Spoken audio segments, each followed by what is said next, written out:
पवित्र श्रीमद् भागवत गीता, पवित्र चारों वेद, पवित्र कुरान शरीफ, पवित्र बाइबल, पवित्र गुरु ग्रंथ साहिब, पवित्र कबीर साहिब की वाणी में छुपे हुए गूढ़ रहस्य अर्थात तत्व को जानने के लिए कृपया अवश्य सुनिए जगत गुरु तत्वदर्शी संत रामपाल जी महाराज के मंगल प्रवचन। सत साहिब दर्शकों, अगर कोई व्यक्ति बचपन से ही अपने धर्म की परंपरागत भक्ति साधना करता हो, लेकिन फिर भी उसके जीवन से दुख और बीमारियां खत्म होने की बजाय बढ़ती ही जाए तो क्या हो? दर्शकों, ऐसी स्थिति में अक्सर उस व्यक्ति का भगवान पर से विश्वास डगमगाना शुरू हो जाता है। दर्शकों, कुछ ऐसी ही कहानी थी महाराष्ट्र के रहने वाले केशव बलिराम दंडगे जी की। केशव जी ने हिंदू धर्म में सुखदायक मानी जाने वाली हर भक्ति साधना को अपनाया, लेकिन अफसोस उन्हें न तो शारीरिक सुख मिला और न ही मानसिक शांति। लेकिन आज केशव जी का कहना है कि जब से मुझे संत रामपाल जी महाराज की शरण मिली है और शास्त्रों के अनुसार भक्ति का मार्ग मिला है, तब से मेरा जीवन पूरी तरह से बदल गया है। अब मेरी परेशानियां और बीमारियां छू मंत्र हो गई हैं। दर्शकों, अब सवाल ये उठता है, आखिर संत रामपाल जी महाराज की भक्ति में ऐसा क्या है कि केशव बलिराम जी और इन्हीं के जैसे लाखों लोग आज अपनी परंपरागत भक्ति साधना को छोड़कर संत रामपाल जी महाराज द्वारा बताई गई भक्ति साधना को अपना रहे हैं? आखिर इसके पीछे की सच्चाई क्या है? आइए सुनते हैं केशव बलिराम दंडगे जी की कहानी, उन्हीं की जुबानी। सर नमस्कार। नमस्कार सर जी। क्या नाम है आपका? केशव बलिराम दांडगे। सर कहाँ से आए हैं आप? मैं महाराष्ट्र बुल्ढाना से आया हूँ। संत रामपाल जी महाराज से नाम दीक्षा लेने से पहले आप क्या भक्ति साधनाएं करते थे? सर जी, जैसे घर में चलती है पूजा ब्रह्मा विष्णु महेश की, और जैसे ही हम सुनते हैं जिन्हीं देवी देवताओं की महिमा सुनते थे, उनकी भक्ति चालू करते थे। सर हिंदू परंपरा के अनुसार आपने बहुत सारी साधनाएं की हैं, तो फिर अब संत रामपाल जी महाराज जी से नाम दीक्षा क्यों ली आपने? सर जी, मेरे मन में एक प्रश्न थे, बहुत सारे प्रश्न थे, तो वो प्रश्न मैं सभी टीवी चैनल पर सभी के देखता था, लेकिन वो प्रश्न मैं हल नहीं कर सकता था। सर क्या प्रश्न थे वो? प्रश्न थे कि सर सभी गुरु, जितने भारतवर्ष में बहुत सारे गुरु हैं, लेकिन मुझे लगता था कि इसमें एक ही गुरु है ऐसा जो सच्चा है, क्योंकि सभी गुरु अलग अलग ज्ञान बताते थे और सभी कहते थे कि हमारे पास पूर्ण मोक्ष है, और सभी अलग अलग बताते थे। तो मुझे लगता था इसमें एक ही ऐसा गुरु है जो सच्चा है। सर आपके मन में जो सवाल उठ रहे थे, उन सभी सवालों के जवाब प्राप्त करने के लिए आप संत रामपाल जी महाराज की शरण में कैसे पहुंचे? वो यात्रा कैसी रही? सर जी, मैं हमारे जो जीजा जी है वो पहले संत रामपाल जी महाराज से जुड़े। उन्होंने संत रामपाल जी महाराज के आश्रम से एक पुस्तक मंगवाई, ज्ञान गंगा, और उस ज्ञान गंगा पुस्तक पढ़ने से मेरे मन में जो प्रश्न थे वो पूर्ण हो गए। सर ऐसी वो कौन सी बातें थी जिसने आपको ये सोचने पर मजबूर कर दिया कि संत रामपाल जी महाराज से ही नाम दीक्षा लेनी चाहिए?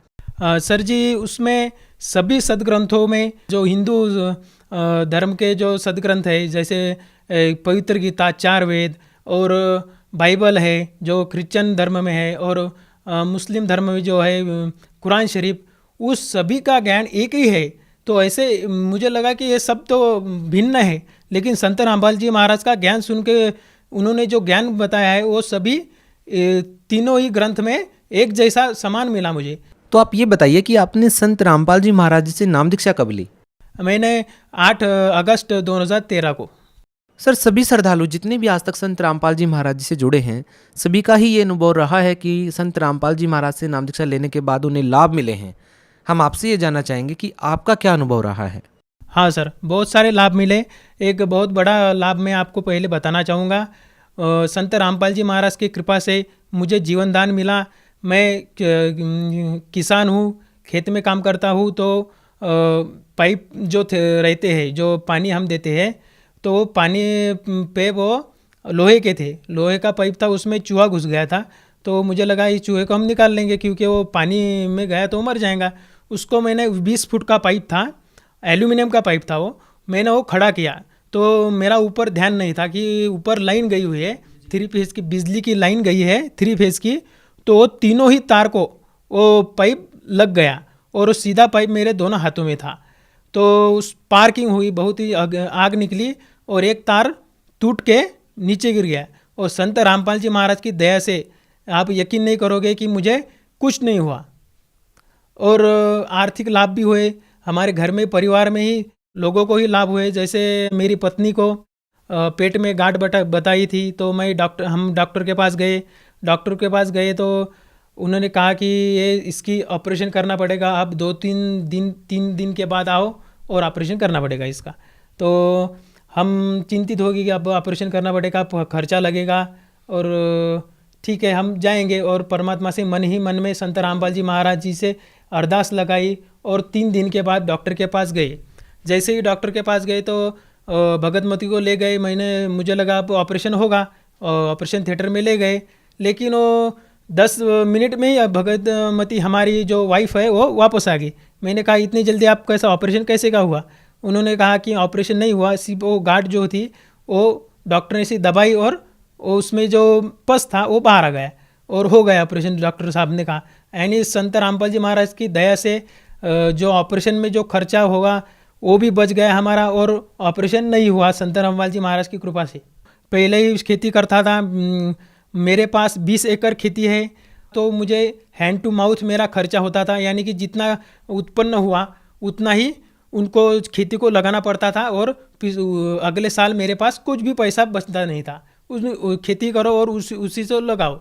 लेकिन जब से 2013 से संत रामपाल जी महाराज से जुड़ने के बाद वही खेती है और वही खाद है, वही सब पानी है, लेकिन दर साल मुझे उत्पन्न बहुत अच्छा हो रहा है और अभी मेरे पैसे भी बचते हैं और पैसे ही मेरे पास शिल्लक बाकी रहते हैं। सर, पिताजी को ही लाभ हुए हैं। मेरे पिताजी की एज है 75 ईयर्स और वो मेरे घर के बाहर एक लाइट है पार्किंग में लगाया हुआ, तो उनको चेंज करने के लिए गए। वो सीढ़ी पे चढ़ गए थे, सीढ़ी थी वो, उस पर चढ़े तो 15 फुट नीचे गिर गए।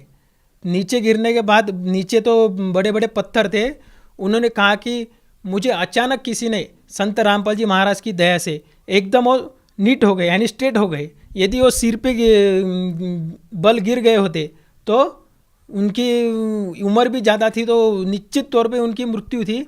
तो संत रामपाल जी की कृपा से वो उनके पैर पे गिर गए, सीधे खड़े पैर पे गिर गए, तो उनका थोड़ी सी पैर पे खरोच आ गई और बस उनकी जान बच गई। संत रामपाल जी महाराज की कृपा से उन्होंने उनको बचा लिया। सर देखिए, एक सवाल अक्सर चर्चा में रहता है कि संत रामपाल जी महाराज देवी देवताओं की पूजा छुड़वाते हैं। वहीं संत रामपाल जी महाराज के अनुयायियों का कहना है कि संत रामपाल जी महाराज देवी देवताओं की पूजा नहीं छुड़वाते हैं, बल्कि उनके वास्तविक मंत्र बताते हैं जिनसे उन्हें लाभ मिलता है। हम आपसे जानना चाहेंगे कि क्या सही है और क्या गलत। क्या संत रामपाल जी महाराज देवी देवताओं की पूजा छुड़वाते हैं? नहीं सर, ये बिल्कुल झूठ है, क्योंकि संत रामपाल जी महाराज सच्चाई बताते थे, सच्चाई बताते हैं और सच्चाई बताना कुछ झूठ नहीं होता, जो ट्रू है। और सभी शास्त्रों के अनुसार शास्त्रों को टीवी पे दिखा के हमको प्रूफ करते हैं कि इस शास्त्र में ये लिखा है। हिंदू धर्म की देवी देवकाई कुछ उनकी भक्ति नहीं छुड़ाते हो, वो उन्हीं के सत्य मंत्र जो शास्त्रों में लिखे हैं वही हमको देते हैं और उनकी साधना बताते हैं। सर, आप भगत समाज को क्या संदेश देना चाहेंगे? भगत समाज को यही प्रार्थना करना चाहता हूँ मैं कि आप जिन भक्तात्माओं को परमात्मा पाना है और वो कंफ्यूज है कि कौन सा गुरु करे और कहाँ पे जाए, तो मैं उनको बताना चाहता हूँ कि संत रामपाल जी महाराज के आप सत्संग सुनो। सभी सोशल मीडिया के प्लेटफॉर्म पर उनके सत्संग आते हैं, टीवी चैनल पर सत्संग आते हैं, वो आप पढ़े और आपके मन से आप सोचो और आप टैली करो, सदग्रंथों से टैली करो कि ये सच बताते हैं, और फिर संत रामपाल जी महाराज से आप नाम दीक्षा प्राप्त कर सकते हो। सर, बहुत बहुत धन्यवाद। धन्यवाद सर जी। दर्शकों, अभी आपने सुने संत रामपाल जी महाराज से दीक्षा प्राप्त करके सुखी हुए भक्त के अनुभव। अब देखिए जगत गुरु तत्वदर्शी संत रामपाल जी महाराज के मंगल प्रवचन। ये कबीर साहब की वाणी है, ये समझ नहीं सका, इसने कोरा अज्ञान बना दिया। सार शब्द सर्वर से न्यारा, भेद न पावे कोई। और 4 वेद में ब्रह्मा बोले आदि नाम ना पाई। उन 4 वेदों में वो नाम है ही नहीं, इसलिए इनके पास वो अक्षर ज्ञान में नहीं है, वो अलग से परमात्मा ने बताया है। ये इसका अनुवाद किया मधु परमहंस जी ने। यह आदि नाम यह सच्चा नाम वाणी का विषय नहीं है। सच्चा नाम सतनाम को कहते हैं, हम सच्चा नाम को तो सतनाम कहो। आदि नाम सच्चा नाम वाणी का विषय नहीं है। यह 52 अक्षरों से परे विधेय नाम है। अब आदि नाम, सत्यनाम, सच्चा नाम और विधेय नाम, ये एक बता रहा है ना। सही, आगे देखो। अब 87 पर देखिएगा।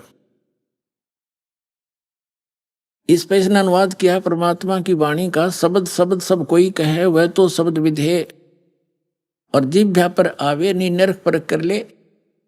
अब यहां परमात्मा का कहने का भाव ये है कि उस सार शब्द का भी और सतनाम का भी जाप जीभ से नहीं किया जाता। वो श्वास उश्वास से होता है, और सार शब्द का जो जाप है उसकी विधि अलग है। ये दास बताओगा। वो स्वरत नृत्य से होता है। अब इसलिए परमात्मा का ये समझा नहीं। इन्होंने फिर इसका कैसे अनुवाद किया, देखिए इस अमरवाणी का 87 पृष्ठ पे नाम अमृत सागर पुस्तक के इस परमात्मा की वाणी का अनुवादक श्री मधु परमहंस जी है। इसने कैसा समझा है इनको। पर यह नाम क्या है? सार शब्द सतपुरुष कहाया। तो सार शब्द भी सतपुरुष हो गया, और सतपुरुष अमरलोक हो ही लिया इसके शब्दों में। गुरु नाम देते समय मालिक दे देता है। गुरु अपनी सुरती में परमात्मा सता लाकर देता, यही नाम है। अब देखो, एक पुस्तक है भक्ति का चोर। हरियो खुद भक्ति का चोर है, औरों को चोर बता रहा है तेरा के जो भैया। ये देखिएगा, देख कमाल कर रखा है न, कैसे अदा कर रखी है भगवान ने। भक्ति के चोर नामक एक पुस्तक छाप रखी है। अपने से अन्य सबको भक्ति का चोर बता रहे हैं ये श्री सदगुरु मधु परमहंस जी। ये पुस्तक है, ये वहीं से इनके भक्ति के चोर सदगुरु मधु परमहंस जी, इनके वीडियो की है ये नौकी डिटो कॉपी। और मुद्रक हैं दीपावली प्रिंटर्स, सोडल रोड, प्रीत नगर, जालंधर से। इसके 59 पृष्ठ पर ले चलते हैं आपको।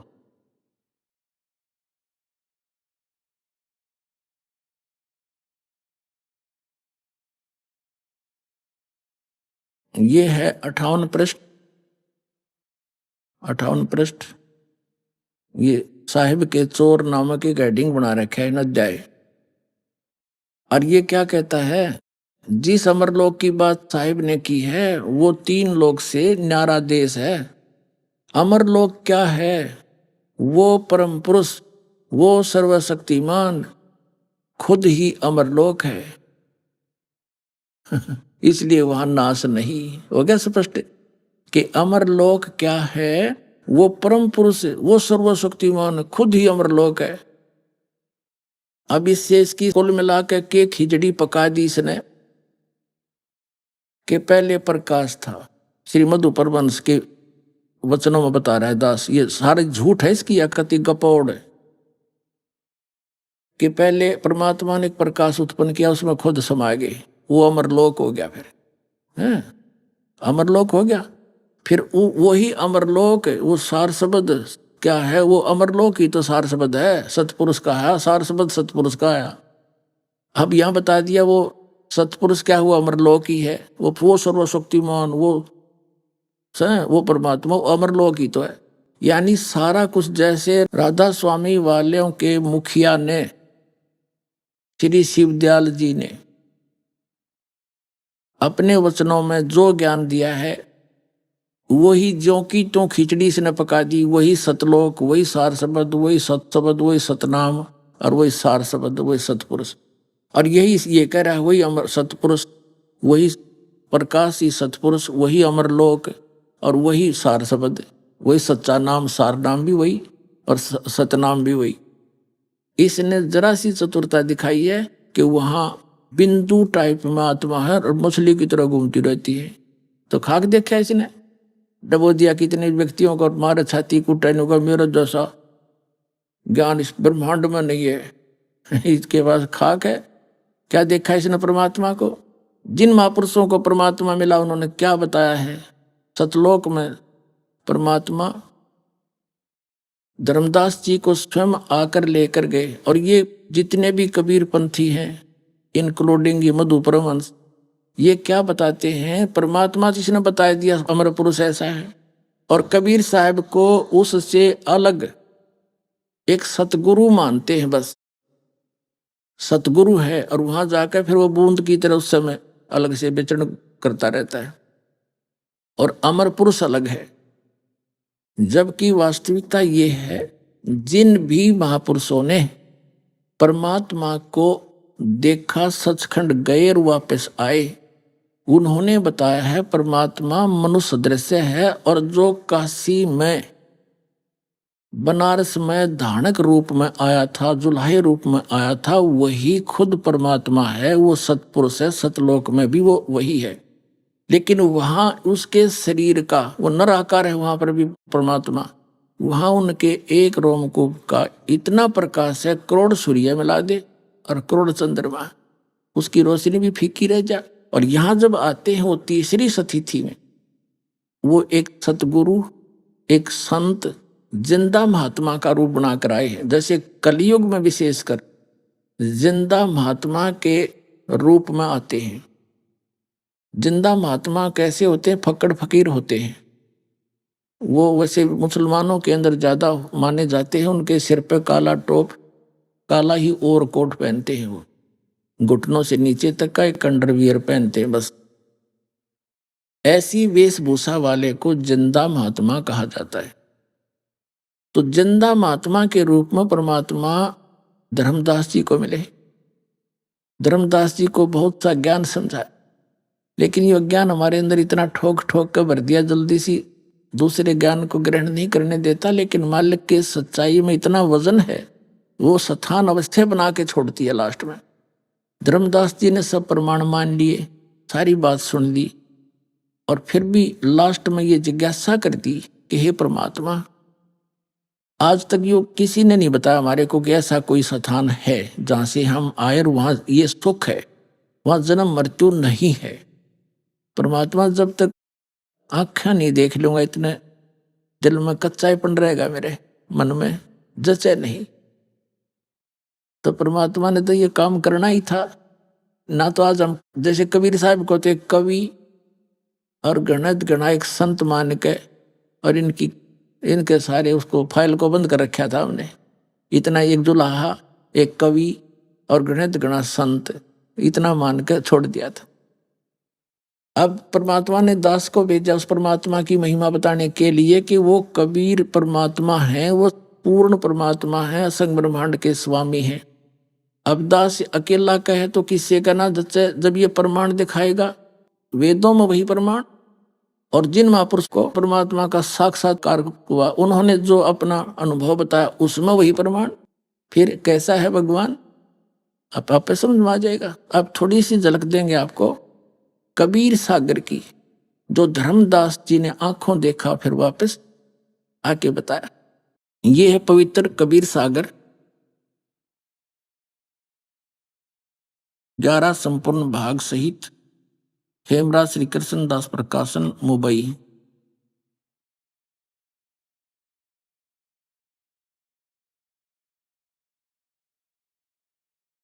कबीर सागर का ये प्रथम खंड कबीरपंथी भारत पथिक युगलानंद बिहारी द्वारा परिष्कृत। मुद्रक एवं प्रकाशक है खेमराज श्री कृष्ण दास, अध्यक्ष श्री वेंकटेश्वर प्रेस, खेमराज श्री कृष्ण दास मार्ग, मुंबई। ये यहाँ से प्रकाशित। इसके हम आपको ज्ञान प्रकाश एक अध्याय उसमें से रूबरू कराते हैं। तो जब परमात्मा ने बहुत कुछ ज्ञान समझाया कबीर जी ने धर्मदास जी को, उसका समझ में नहीं आई, उल्टी सुल्टी फिर भी कुछ ना कुछ अड़चन अड़ाता रहा, तो कबीर साहब अंतर ध्यान हो गए और वो एकदम सामने से गुप्त हो गए। तो धर्मदास बड़ा विचलित होया, रोता रहा, और आखिर में ये ठान ली कि परमात्मा यदि दर्शन नहीं दोगे ना तो आपका दास अन्न भी नहीं खाओगा। ऐसे 7 दिन बीत गए उसमें। तो परमात्मा ने देखा यू बालक है, चल अब इसकी जिज्ञासा बढ़ गई है, फिर दोबारा आते हैं। फिर दोबारा गए तो फिर कहा कि परमात्मा और तो आपकी सारी बात मान ली मैंने, मुझे एक बार उसके दर्शन करा दो आपके सतलोक के, फिर मेरे मन में कोई अड़चन नहीं रहेगी। देखिएगा, ये देखिएगा, ये है ज्ञान प्रकाश कबीर सागर का, ये अध्याय है, बोध सागर खंड है। इसके प्रश्न नंबर 23 पर, ये ब्रैकेट में इनके प्रश्न नंबर है। जिंदा रूप में परमात्मा आए थे कबीर जी, तो जिंदा वचन को धर्मनी जो पूछो मोही, सुनो सुरत धर कहो मैं तो ही, जिंदा नाम ऐ सुन मोरा, और जिंदा भेख खोजती हूं तोरा, हम सतगुरु कर सेवक आही। कबीर साहब ने अपने आप को छुपा कर कहा कि मुझे ये ज्ञान जो प्राप्त हुआ है, मैं सतगुरु का सेवक हूं। हम सतगुरु का सेवक आही,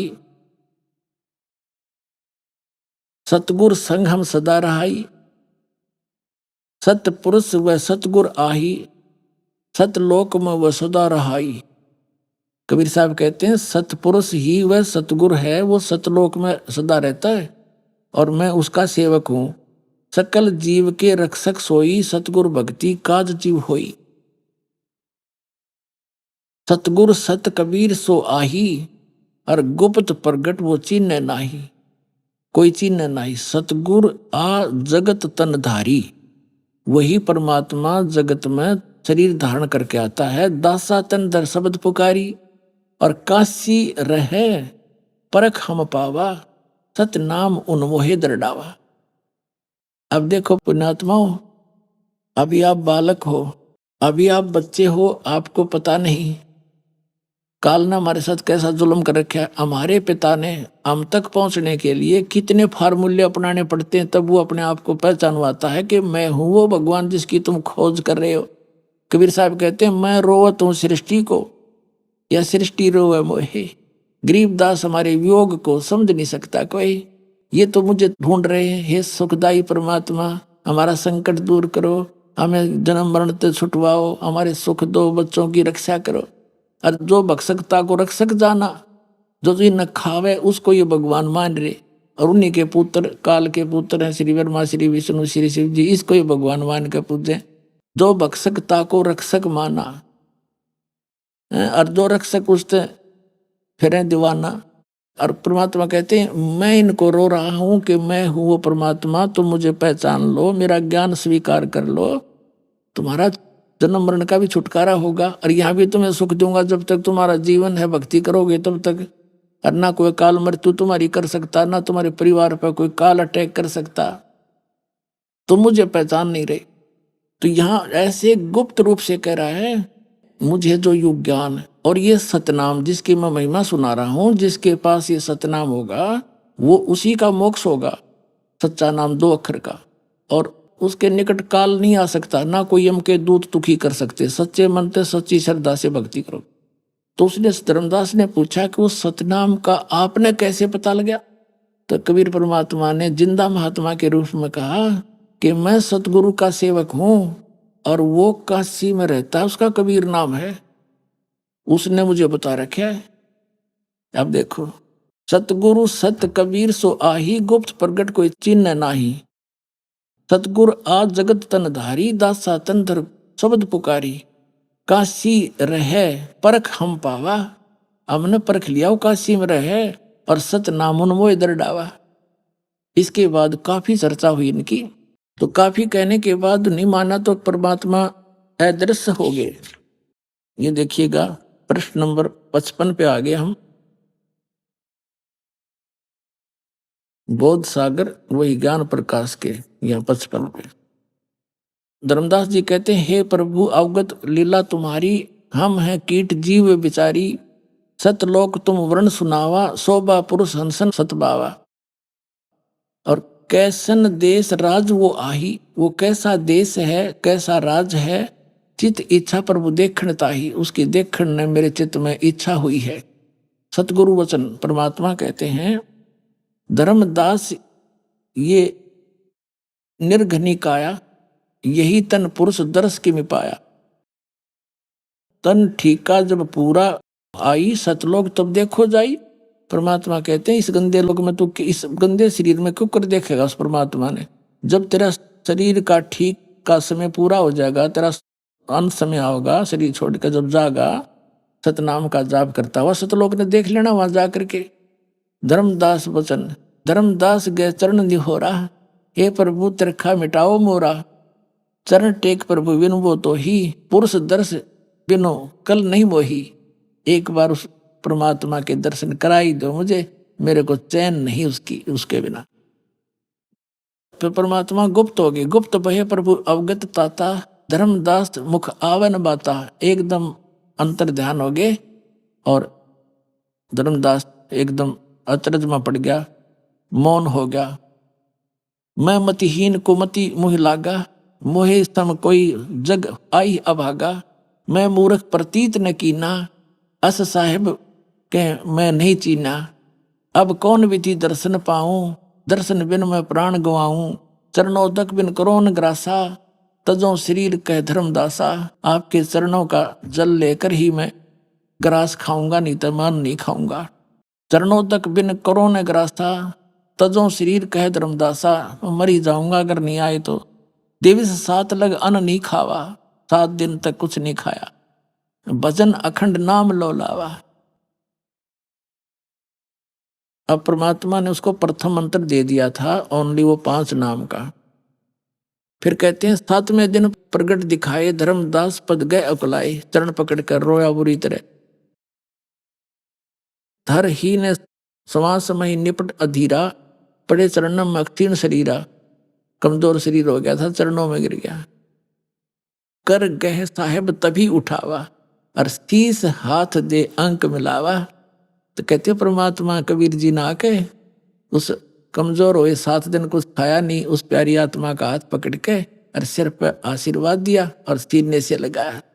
कर गए साहिब ताही उठावा, 30 हाथ दे अंक मिलावा। अंक माने सीने से। धर्मदास चरणोदक लीना, चरण धो के पिए धर्मदास ने, और चरण पखार आचमन कीना। अब फिर भी उसने वही रट लगा दी। 57 पृष्ठ पर पढ़ रहे हैं। धर्मदास वचन, हो प्रभु चिंता गण करू मोरा, और पुरुष दर्श देव करूं निहोरा। आपके निहोर निकालता हूं, निहोरा काटूं, आपके हाथ जोड़ूं, एक बार मुझे वो दर्शन करा दो। परमात्मा कहते हैं सतगुरु वचन। कबीर साहब कहते हैं धर्मदास ये हठ का करहु, और मानो शब्द शीस पर धरहु। मैं जो कह रहा हूं इसने सरोदारिये कर ले, भक्ति कर, सतनाम कर। और सतनाम करेगा सार नाम तुझे दूंगा, वहीं पहुंच जाएगा। अब मैं तुझे दिखा भी दूं तो क्या होगा, भक्ति तो करनी पड़ेगी। जैसे कोई बच्चा इंजीनियरिंग कर रहा है या डॉक्टरी कर रहा है या टीचर अध्यापक की ट्रेनिंग करता है, और कोई यूं कहे कि मैं तो जब पढ़ लूंगा मैंने वो टीचर दिखा किसा हो से। अब उसने स्कूल में या मुझे डॉक्टर दिखा कैसा होता है, उसको डॉक्टर दिखा भी लावे तो क्या डॉक्टर बन गया हो? फिर भी ट्रेनिंग तो करनी पड़ेगी। तो ट्रेनिंग करके ही वो डॉक्टर बनेगा, लगेगा, यानी उस सुख को प्राप्त करेगा जो इस विधि से अन्य को प्राप्त है। ये देखिएगा, धर्मदास ये हठ का करहु, मानो शब्द शीस पर धरहु। हमरे गहे पुरुष पे जहा, बिन गहे वहां जा न पाया। हमारे को हमारी शरण गहेगा, मेरी शरण में आवेगा तो वहां जा सकता है, मैं सत भक्ति बताऊंगा, अन्यथा नहीं जा सकता।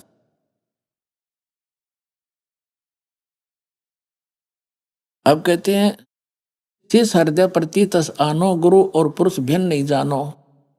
धर्मदास चित बहु सकाने, चरण टेक विनती ठाने। धर्मदास कह रहा है तब लीला बहुत हम देखा, पुरुष दर्श बिन रह ही रेखा। कि मैं आपकी बात मान लूंगा लेकिन जब तक देख नहीं लूंगा मेरे हृदय में एक रेख बनी रहेगी, यानी कोई आंट बनी रहेगी। तब लीला बहुत हम देखा, पुरुष दर्श बिन रह ही देखा। जो किंकर पर हो दयाला, मुझ नीच पर दयालु हो जाओ तो छिन्न मह होए गत उर्साला। आप तो एक क्षण में सब कुछ कर सकते हो। अब सतगुरु वचन कबीर साहब कहते हैं, कबीर साहब ने बताया धर्मनी जो ऐसो चित कीन्या, और तन तज चलो लोक परवीना, इस शरीर को छोड़ चल मेरे साथ। राख्यो तन गौन ले हंसा, उस शरीर को तो गुप्त रख दिया। और ता पहुंचे जहाँ कीले संसा, जहाँ सब संसारों का नाश हो जाता है वहां ले गए। लवन में एक पहुंचे जाई, एक क्षण में वहां पहुंच गए। अवगत लीला लखे को भाई, शोभा लोक देख सुख माना। धर्मदास जी वहां पहुंच गए और वहां परमात्मा के सतलोक की शोभा देखकर बड़ा खुशी हुए।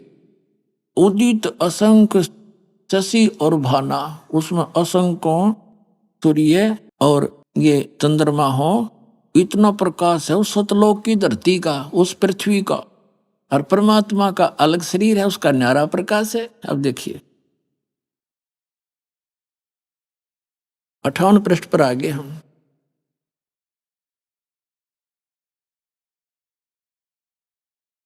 जित देखिए जगमग झलकाही, और देखत थकित भय ही माही। उस जहां देखा उड़ा सुंदरता सुंदरता झलमल झलमल हो रही है पूरे लोक में। धर्मदास जी ने जब देखा है, देखिएगा। द्वारपाल हंस चो रहिया, ताम एक हंस सो अस कहिया। यही संशय ही तुम जाओ ले जाई, यही हंस ही, ये हंस है संत। पुरुष दर्श दे आनो भाई, कहते हैं धर्मदास जी को सतलोक में ले गए ना। परमात्मा का जो मेन गेट है, उस जिसमें वो बैठे हैं राजा के समान, उसका द्वारपाल है, गेट कीपर है। उसको परमात्मा ने कहा, कबीर जी ने जो नीचे से जिंदा महात्मा के रूप में उसके साथ गए थे, कहा भी इसको द्वारपाल परमात्मा के दर्शन कराओ।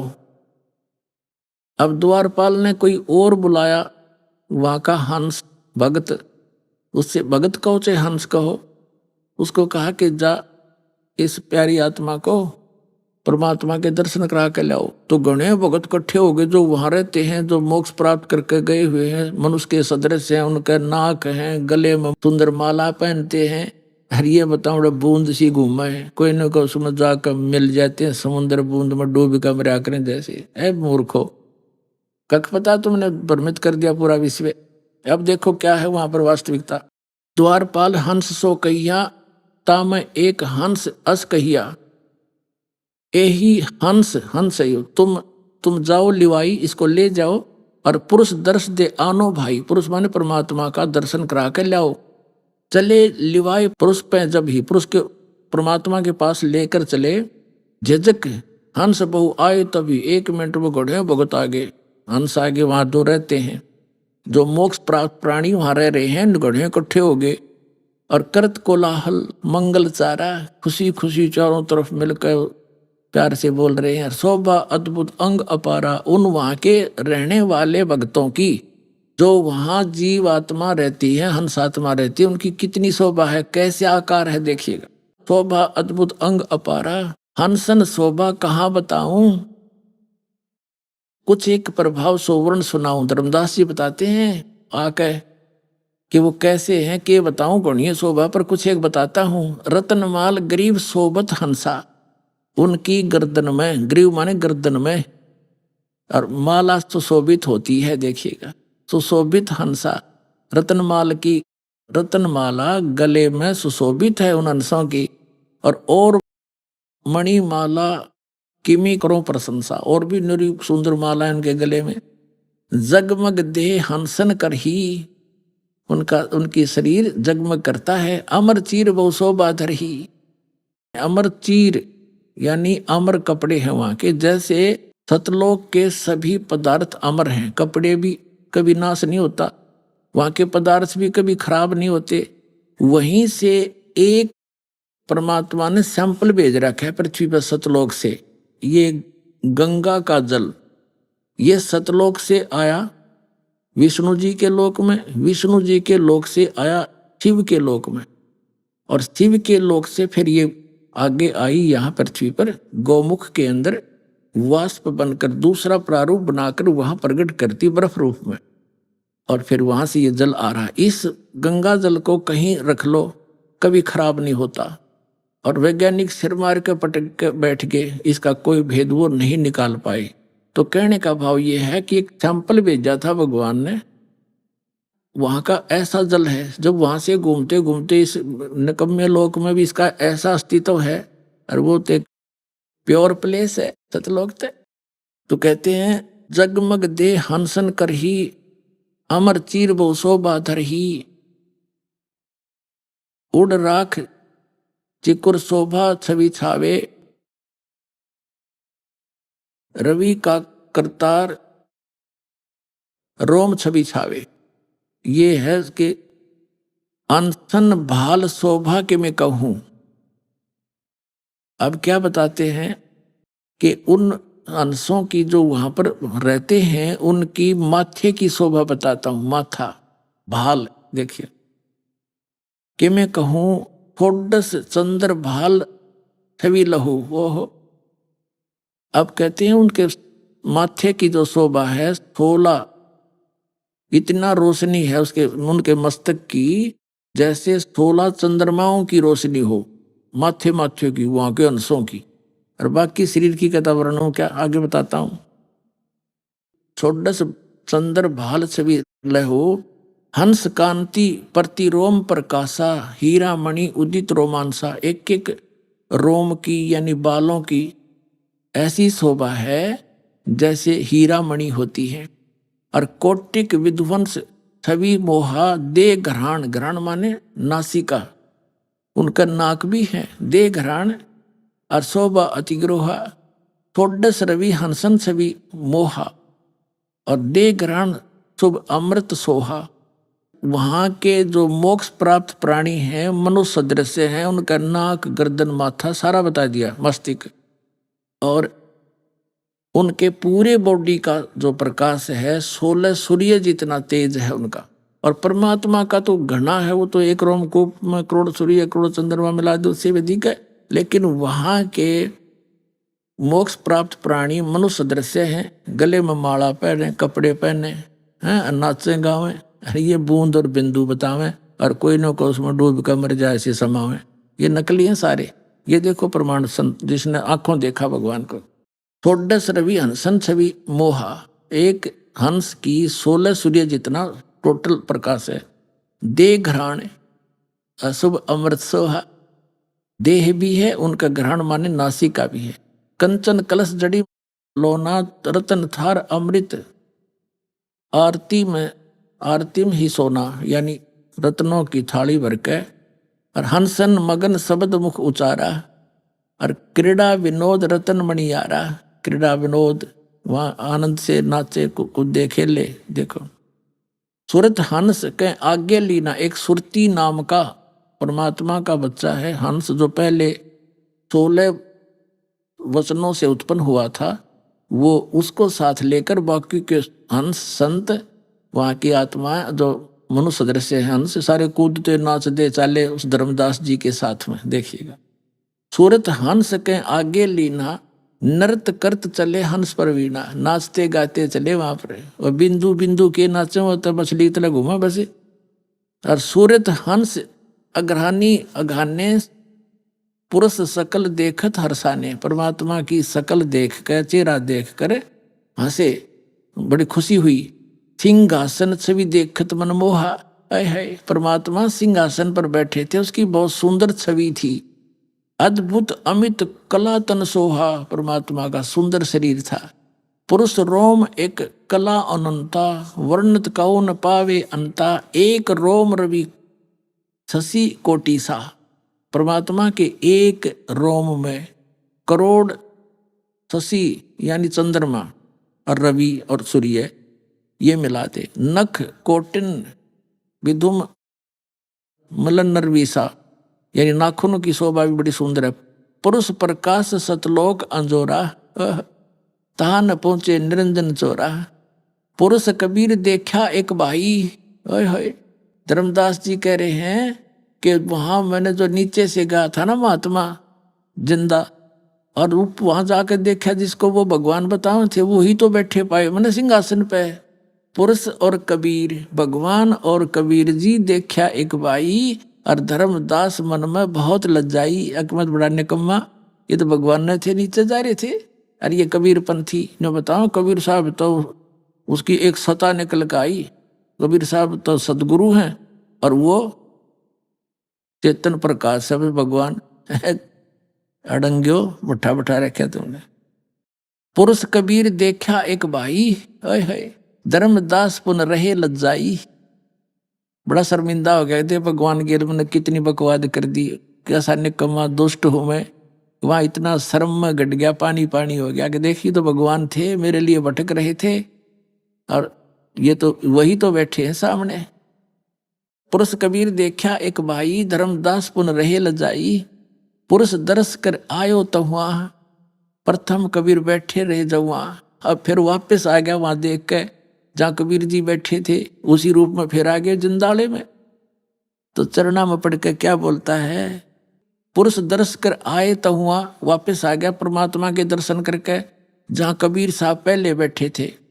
यहाँ कबीर बैठे पुन देखा, कला पुरुष तन अचरज पेखा। यहाँ फिर कबीर साहब को फिर देखा और का अजगुत किन्हो भाई वहां मोही प्रतीत ना आई। होय होय देख मैंने कैसा जुल्म कर दिया कि वहां मुझे विश्वास नहीं आया ये परमात्मा है। अब क्या वार्ता करते हैं, कबीर जी से पूछता है धर्मदास से, परमात्मा आपने यहाँ तो एक सिंपल सा शरीर आपका दिख है एक आम आदमी जैसा, और वहां आपके इसी शरीर की इतनी शोभा थी, यह शोभा यहाँ क्यों छुपा दी। अपने आत्मा जैसे एक कोठी के कमरे में कक्ष में 1000 वाट की ट्यूब लाग रही हो, एक 500 की हो, 60 की हो, एक 0 वाट का भी बल्ब हो, ट्यूब हो, और जब सारी जगानी है तो सारी जगह जगमग जगमग हो गया वो कमरा सारा, और सब औरों को बंद करके एक 0 का रख ले तो वो तो विद्वान है लेकिन वह रोशनी पर्याप्त है, उतनी चाहिए थी उसमें।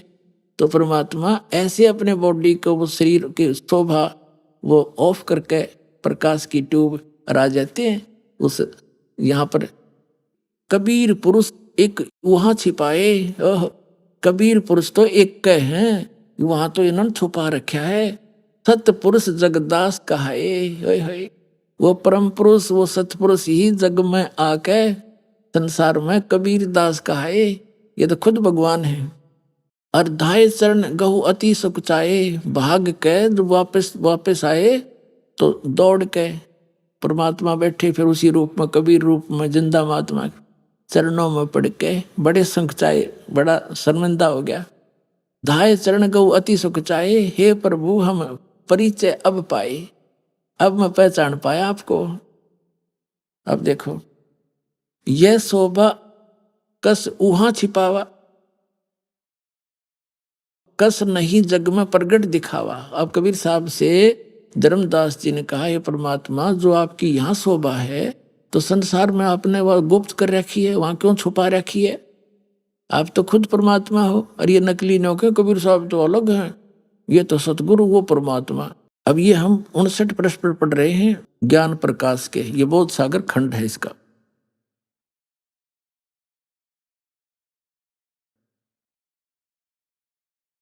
अब यहां आगे यह शोभा कस वहां छिपावा, कस नहीं जग में प्रगट दिखावा। किस लिए आपने जग में प्रगट क्यों नहीं दिखाई, यहाँ कैसे छुपा लिया आपने। अब परमात्मा बताते हैं सतगुरु वचन धर्मनी जो वही छवि जग में जाऊं तो होए विकल निरंजन राऊ। यदि मैं इसी शोभा से इस काल के लोक में चला जाऊं तो इस तुम्हारे इस भगवान के काल के ज्योत निरंजन ब्रह्म का कलेजा फट जा और कोई मुझे देख नहीं सके, क्योंकि इस रोशनी को चरम दृष्टि सहन नहीं कर सकती। इसलिए गुप्त अपना हल्का तेज पुंज करके इस विध हम आपको मिलते हैं। देखो धर्मनी जो वही छवि जग जाऊं तो होए विकल ये निरंजन राऊ, ये काल निरंजन विकल हो जाएगा, दुखी हो जाएगा, इसकी बुरा हाल हो जाएगा। और सब जीव तब मोही लोलावे और उजड़े भो सब लोक ही जावे, इसका उजड़ जाएगा सारा लोक। ताते गुप्त राखों जग भाऊ और शब्द संदेश जीवन समझाऊं। वो शब्द जिससे मोक्ष होगा उस जीवों को बता रहा हूं मैं। और शब्द परख चिन्ह मोए कोई, गह प्रतीत घर पहुंचे सोई। जो मेरे इस नाम ने ले लेगा वो सतलोक चला जाएगा। कहे कबीर सुनो सुकृत अंसा, दरस पुरुष भेटू चित संसा। अब तुम बेग चलो संसारा, अब जल्दी जाओ संसार में। और जीव चेता हो करो पुकारा, पुकार पुकार के आंखों देखा, डिंडोरा पीट दे, मुनादी कर दे और डोल के डंके पे बता दे सच्चाई को। अभी आपने सुने संत रामपाल जी महाराज के मंगल प्रवचन। आइए अब सुनते हैं संत रामपाल जी महाराज से नाम दीक्षा लेकर सतभक्ति करके अद्भुत लाभ प्राप्त करने वाले अनुयायी के विचार। दर्शकों, आध्यात्मिक सत्य की खोज सदियों से सबके मन में सबसे कठिन और रहस्यमय प्रश्नों में से एक रही है। परमात्मा की वास्तविकता और उसकी प्राप्ति की चाह में लाखों लोग जीवन भर भटकते हैं, लेकिन बहुत कम ही ऐसे होते हैं जिन्हें सच्चा मार्गदर्शन मिलता है। इसी प्रकार की एक अनूठी यात्रा है मध्य प्रदेश हरदा के सेवक राम जी की, जिनका जीवन धार्मिक अनुष्ठानों और बाहरी आडंबरों में उलझा हुआ था। सेवक राम जी ने देवी देवताओं की पूजा, भैरव साधना और नर्मदा परिक्रमा में वर्षों बिताए। 2013 कुंभ मेले में बाबाओं के बीच रहकर ये स्वयं ही बाबा बन गए। अनेक धर्म गुरुओं की शरण भी ली, बड़े बड़े महामंडलेश्वरों के बीच भी रहे, परंतु इनकी आध्यात्मिक प्रश्नों की प्यास शांत नहीं हो पाई। दर्शकों, आपको बता दें कि इनकी अध्यात्म की प्यास खत्म तब हुई जब इन्हें सच्चे आध्यात्मिक गुरु तत्वदर्शी संत रामपाल जी महाराज जी की शरण प्राप्त हुई। संत जी से प्राप्त तत्व ज्ञान ने न केवल इनकी सभी भ्रांतियों को दूर किया, बल्कि इनके जीवन में अद्भुत लाभ भी दिए। अब आप स्वयं सुनिए सेवक राम जी की मुंह जुबानी उनके जीवन परिवर्तन की ये सच्ची कहानी। नमस्कार सर। नमस्कार जी, सत साहेब सर जी। सर क्या नाम है आपका? सर जी मेरा नाम है सेवक रामदास जी, हरदा जिला MP मध्य प्रदेश, गांव डगावा शंकर। सर संत रामपाल जी महाराज से नाम दीक्षा आपने कब ली? सर जी संत गुरु रामपाल जी महाराज जी से नाम दीक्षा 29 सितंबर 2017 में ली जी। सर संत रामपाल जी महाराज से नाम दीक्षा लेने से पहले आप क्या भक्ति साधनाएं करते थे? सर जी संत रामपाल जी महाराज जी से नाम दीक्षा लेने के पहले ब्रह्मा विष्णु महेश के सानिध्य से जितने भी देवी देवता हैं, भिलड़, बहरू, नर्मदा, साईं बाबा, भोलेनाथ, दुर्गा जी, जो भी सब जितने भी देवी देवता हैं, गणेश जी, इनकी सब की साधना करते थे जी। तो फिर संत रामपाल जी महाराज की शरण में आप कैसे आए? सर ऐसा कारण बना कि कहीं भी जितने भी देवी देवताओं की हम भक्ति करते थे जी सर, नर्मदा जी की हम हर अमावस्या गांव से पैदल नहाने जाते थे जी। हमारे गांव से नर्मदा नदी 45 किलोमीटर पे पड़ती है। लोग बाग मोटर गाड़ी इनसे जाते थे, मैं पैदल ही जाता था जी, कि कहीं से भी मालिक का सच्चा ज्ञान मिल जाए और हमें घर सच्चे ज्ञान मिलने के बाद घर में सुख शांति हो जी, वाहर वादा कलेश मिटे जी। पर ऐसा कुछ भी नहीं हुआ। उसके बाद शिरडी 4 साल पैदल ही गए जी, कोई ट्रेन से, कोई बस से, कोई जीप से नहीं गया जी। 4 साल शिरडी पैदल ही गया। वहाँ भी देखा कहीं भी ऐसा ज्ञान जो संत रामपाल जी महाराज ने दिया, ऐसा ज्ञान कहीं नहीं मिला जी। उसके बाद सब कुछ हो गया, फिर मैं खुद ही बाबा बन गया कि कहीं अपन बाबा बन जाओ, इस बाबा के भेष में कहीं सच्चा ज्ञान बाबा उनके बीच में सत्संग करने से हो सकता है कहीं मिल जाए जी। तो ऐसा कुछ नहीं हुआ। 2013 में कुंभ था, उस समय में 15-20 दिन बाबा उनके बीच में रहा। एक साधु से मेरी चर्चा हुई, सत्संग हुआ, तो उस साधु से मैंने पूछा कि जैसे जो महामंडलेश्वर, शंकराचार्य, जो पूरी गिरी ये सब बनाते हैं, कैसे बनाते हैं जी। तो उस संत ने ये जवाब दिया कि आपके पास क्या 50,000 1 लाख रुपए है जो आप को भी महामंडलेश्वर, पूरी गिरी, शंकराचार्य जो भी है हम बना सकते हैं जी। तो हमने कहा वो कैसे? तो उन्होंने वो बताया, बोले ऐसे कि आपको एक कार्ड दिया जाएगा, उसमें सब आपका पक्का एड्रेस पूरा अखाड़े का, और आपको एक आश्रम दिया जाएगा। तो हमने सोचा, हमने पूछा, उनसे पूछा कि ये क्या ऐसे ही अगर हमारे अंदर कोई सच्चा ज्ञान या कोई हमारे पास में कोई ग्रुप जो हमसे कोई सत्संग कर सके कि पूर्ण परमात्मा कौन है जी, तो हम फिर उसे क्या बोले, कुछ रोमान की 2-4 चौपाई सुना दो, कुछ गीता के 2-4 कुछ चौपाई सुना दो, बस अपना सत्संग हो गया जी। तो हमने कहा ये तो सब बेकार है, ये तो हम लोगों को, किसानों को, जनता को ठग रहे हैं जी। ऐसे से तो अच्छा है कि हम घर जाएं और हमारा काम धंधा किसानी संभालें और वहीं से बैठे बैठे जो भी है हम हमारे से जितना भी जब तक नी मालिक का ज्ञान मिल रहा है पूर्ण परमात्मा का, जब तक हम ये जगत की भक्ति करते रहें। तो ऐसा ही हुआ जी। हम इलाहाबाद कुंभ से आए और नर्मदा नदी में सारा झोली चोला जो भी दाढ़ी वाड़ी सब था वो सब हमने सब वहीं बना के चोले ओले झोली सब छोड़ दिया जी। घर आए, कुछ दिन ऐसी जगत की भक्ति करते रहे। उसके बाद हमारे बड़े भाई पहले से ही मतलब सच्चे ज्ञान की प्राप्ति के लिए वो खोज में थे, तो उन्होंने संत रामपाल जी महाराज जी से नामदान लिया था जी। नामदान लेने के बाद 6 महीने बाद हम मम्मी पापा तीनों को ऐसे चमत्कार हुआ कि हम लोगों ने 29 सितंबर 2017 में तीनों ने बैतुल सतलोक आश्रम संत रामपाल जी महाराज जी से नाम दीक्षा ले ली जी। सर जी, संत रामपाल जी महाराज जी का ज्ञान ऐसा है कि मैं जब जगत में था बाबा उनके बीच में खुद में बाबा बन के उनके बीच में बैठा, तो वहाँ सब पैसे लेना, लूटना, झूठ बोलना और एक दूसरे में लड़ाई करना, चिलम तम्बाकू पीना। और जैसे मैंने एक प्रस्ताव रखा कि महामंडलेश्वर पूरी गिरी ये सब कैसे बनाया जाता है, तो बोले आपके पास 1 लाख रुपए है, आपको भी महामंडलेश्वर पूरी गिरी बना दिया जाएगा। तो ऐसा सब कुछ देख के जब मैं इस भक्ति में संत रामपाल जी गुरु महाराज जी की शरण में आया तो मैंने देखा कि इसमें तो ऐसा कुछ नहीं है, ये तो उत्तम सतपूर्ण परमात्मा का रास्ता बता रहे हैं। बल्कि मैं प्रमाणित हूँ कि मैं दर दर भटका, मेरे को हर जगह लूटा गया, ठगा गया, पर यहाँ जो भक्ति में आया तो इसमें कुछ नहीं है, सब निःशुल्क नामदान है और ऐसे मंत्र है जिस देवी देवताओं की हम इतनी पूजा करते थे, ढोक लगाते थे, लोट मारते थे, पैदल जाते थे, उपवास करते थे, सब भजन करते थे, कीर्तन करते थे, इनमें ऐसा कहीं भी मंत्र नहीं मिला जो संत गुरु रामपाल जी महाराज ने दिया। और धर्म गुरु जितने ठग रहे, जितने लूट रहे, जितने ब्यास गादी पे बैठ के नाच गाना दिखाना, इन सब जितने भी जगत के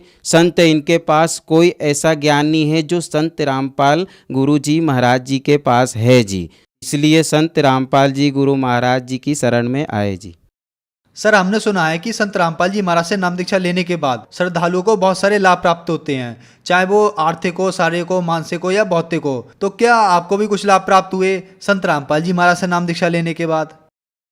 जी सर जी, संत रामपाल जी गुरु महाराज जी के शरण में आने के बाद वो लाभ हुए जो कि सबसे पहले लाभ तो हमें आध्यात्मिक ज्ञान मिला जी। जो कि मैं जगत में इधर उधर भटका, नर्मदा परिक्रमा 108 दिन में किया कि कहीं भी नर्मदा परिक्रमा करते करते साधु संतों के बीच में सच्चा ज्ञान मिले, तो ऐसा कुछ नहीं हुआ जी।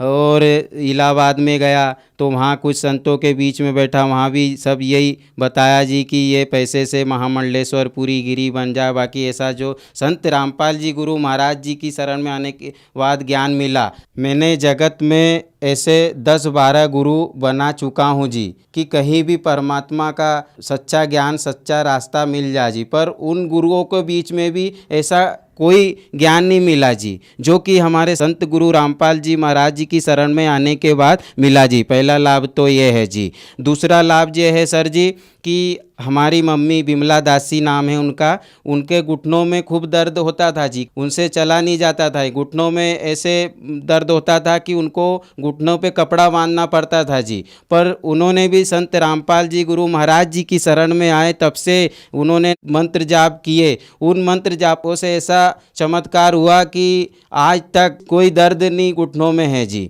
और तीसरा लाभ ये है सर जी कि हमारे पिताजी ओम प्रकाश दास जी है नाम उनका, जो कि एक दिन में 1 बिंडल देसाई बीड़ी का पी जाते थे सर जी। और इसलिए उनको 8 दिन में 1 पेटी लगती थी जी। और जो है कि संत रामपाल जी महाराज जी की शरण में आने के बाद आज बिंडल बीड़ी की तो दूर की बात सर जी, जो बीड़ी जिस बिंडल में रखते हैं हरा पन्ना, वो भी कहीं उनको दिख जाए तो उनको इतनी घृणा होती है, वो ऐसा लगता है कि उनको उल्टी होने वाली हो। तो ये तीसरा लाभ हुआ जी। और हमारे खेत में कोई फसल लागत लगा, उतना फसल उस प्रकार से नहीं होती थी, पर मालिक संत गुरु रामपाल जी महाराज जी की शरण में आने के बाद हमारे यहाँ घर पे फसल भी संत गुरु रामपाल जी महाराज जी की कृपा से अच्छी होने रही जी।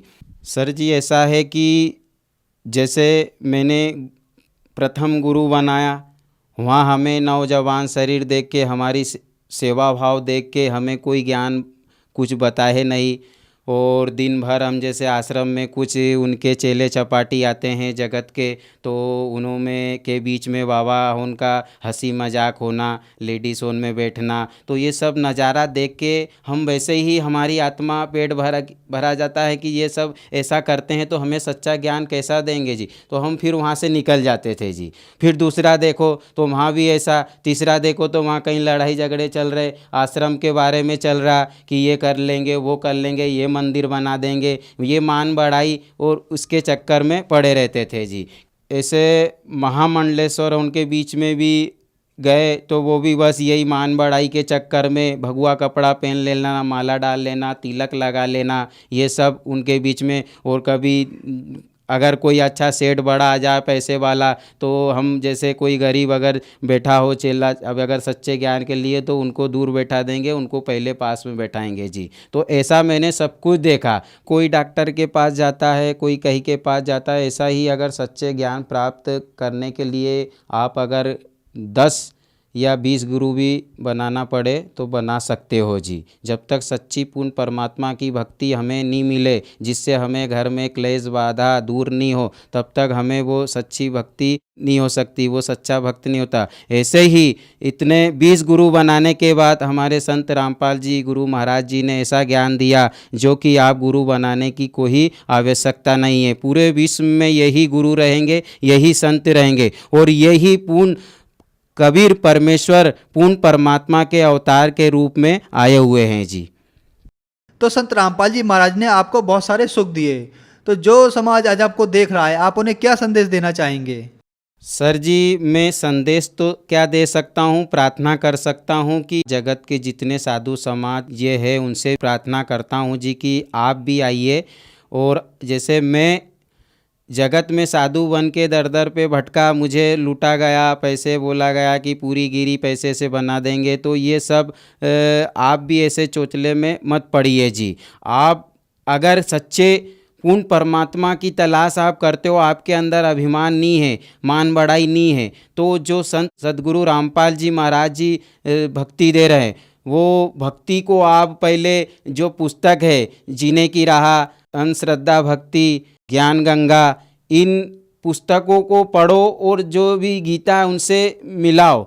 आपको अगर ग्रुप सच्चा नहीं मिले तो आप कहना कि हाँ ये गलत है जी। जितने भी युवा जो साधु आज के युवा पीढ़ी से है, 20 साल 25 साल 30 साल 35 साल के अंदर जितने भी साधु है, जो भी मन में ऐसी भावना और इच्छा रखते हैं कि हम पूरी गिरी साधु, जितने महामंडलेश्वर बनने की इच्छा रखते हैं, तो ऐसा कुछ नहीं है जी। आप कपड़े आपको पहना देंगे या काट देंगे, उससे कुछ पूरी गिरी और महामंडलेश्वर नहीं बन सकते जी। हमारे अंदर, हमारे पास जब तक पूर्ण परमात्मा का सच्चा ज्ञान नहीं रहेगा, तब तक हम उस परमात्मा के सेवक नहीं बन सकते जी। उनसे सभी से प्रार्थना है कि संत गुरु रामपाल जी महाराज जी की शरण में आइए और अपना कल्याण कराए जी। संत रामपाल जी महाराज से नाम दीक्षा कैसे ले सकते हैं? सर, संत रामपाल जी गुरु महाराज जी से नाम दीक्षा ऐसे ले सकते हैं कि कहीं चैनलों पे, टीवी पे सत्संग आते हैं जी, तो नीचे एक पट्टी चलती रहती है, उसमें सब कांटेक्ट है जी। उन नंबरों पे संपर्क करके संत रामपाल जी महाराज जी की शरण में आइए। धन्यवाद सर। सत साहिब।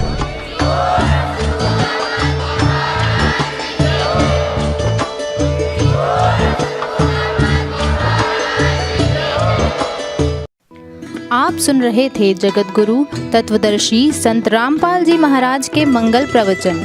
अधिक जानकारी के लिए संपर्क करें।